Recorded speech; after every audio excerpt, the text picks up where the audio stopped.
radiating away from that well. So forget about the wells. We can't see it, recognize it, and move on. And drill some other decent wells into the area, watch the mud weight, case them correctly as you go, put in enough cement, and get the oil and gas out of the area. Whether the oil is old oil or new oil, solve the problem. Nobody's solving the problem. Have you tried to call anybody in the government? Yeah, I've called. I've called Senator Bill Nelson. I've sent emails and stuff to President Obama. At the moment, there's been no response. Yeah, it's pretty tightly controlled. Talk about abiotic oil. What is that? Abiotic oil, as I've stated already, is the inorganic synthesis of oil, gas, and coal by reduction methods on calcareous formations and on carbon dioxide and carbon monoxide.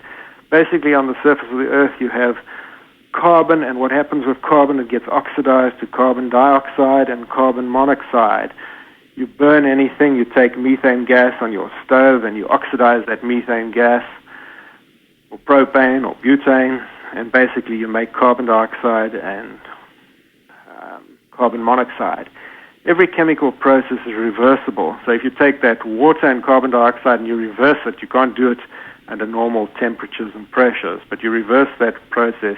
You go carbon dioxide plus water, and you go backwards to methane gas. So it's a reverse process, and that reverse process takes place underground where you're rich in hydrogen and poor in oxygen.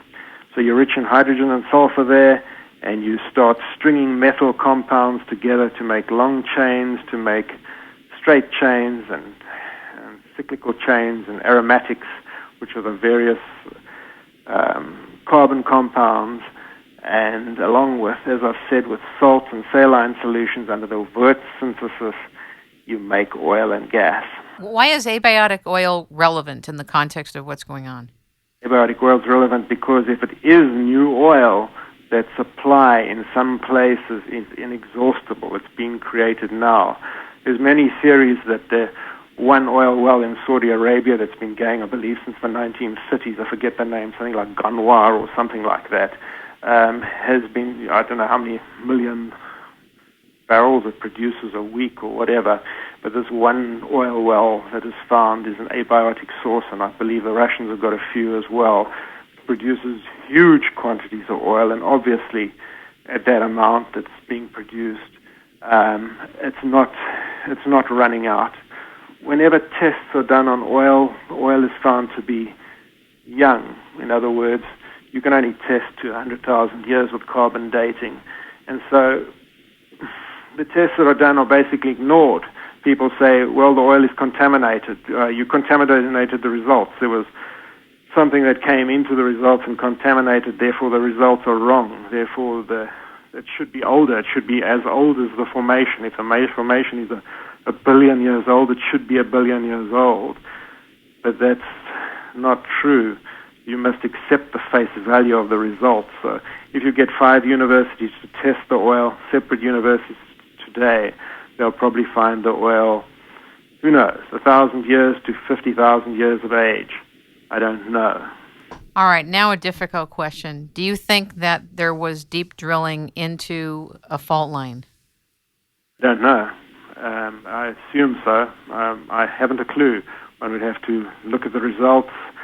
If you could go to the petroleum engineer, and they would have sonar type scans, which they would have done, geophysical type scans, which would show a 3-dimensional picture of why they chose that spot that they did. And in that 3-dimensional scan, the faults would show up, and those fault zones are probably producing the oil and gas in the quantity that they are.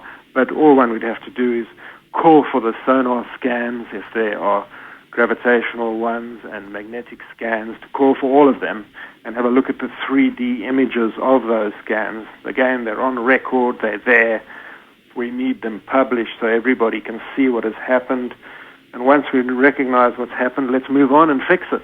I think that there's an interesting tragic but interesting process that is going on in terms of the human side of how this is being dealt with, meaning that because this happened accidentally and it's so bad, there's an effort to try to cover how bad it is. Yes. And yet, what happens paradoxically is it gets worse. If they would open it up and actually reveal the level of it, everybody could participate in bringing through the solution. And as you said, it could get done quicker. But because they don't want to face that and they don't want to participate in the transparency, it's getting worse and worse and worse. Now, you said something that made me very sad among the other things you've said, which is that the men and women that are out there right now who are working on this in the Gulf are very likely to get cancer. Explain why.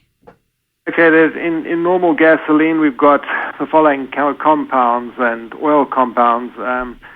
Some of them, there are probably about 200 in crude oil, but some of them would be pentane, hexane, heptane, octane, decane, dodecane, tetradecane, 2-methylpropane, 2-methylbutane, 2-methylpentane, 3-methylpentane, 2-methylhexane, 2.2-dimethylpentane, 2,2,3-trimethylbutane, 2,2,4 trimethylpentane, cyclopentane, methylcyclopentane, cyclohexane, methylcyclohexane, benzene, toluene, ethylbenzene, metaxylene, paraxylene, and orthoxylene, 3-ethyltoluene, 1,3,5-trimethylbenzene, 1,2,4-trimethylbenzene. Those are some of the products, not all of the products in crude oil. That's the lighter fraction of the products. As we all know, benzene is highly carcinogenic. Anybody can go onto any website and find how much stuff has been written on benzene, how carcinogenic it is.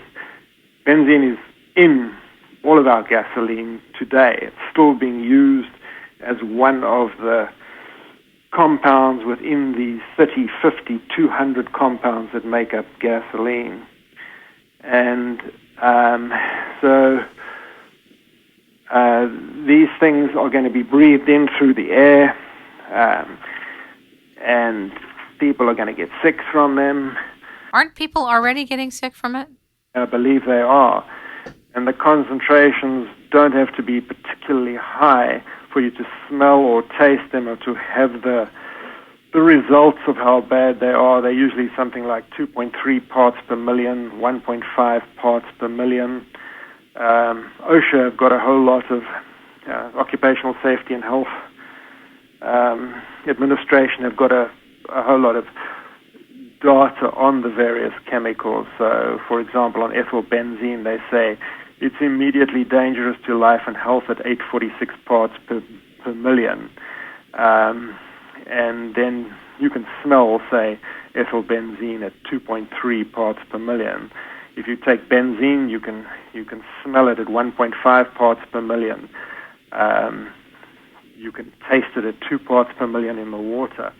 And that's, at 1 part per million, it's enough to already make you feel sick. So, yeah, these things are all in the stuff, and it's just uncontrolled release of vast amounts of these toxic chemicals. I wish we could make the CEOs of BP, Transocean, and Halliburton come and clean it all up, make them sit there every day and breathe the stuff in and get cancer, because it's going to cause a lot of cancer for a lot of people. How come it is that when I think about oil and gas drilling, I never think of it happening in the ocean? And I wonder how many people never think that that goes on in the ocean. I only associate that type of work on land. Yes, you don't work in the industry.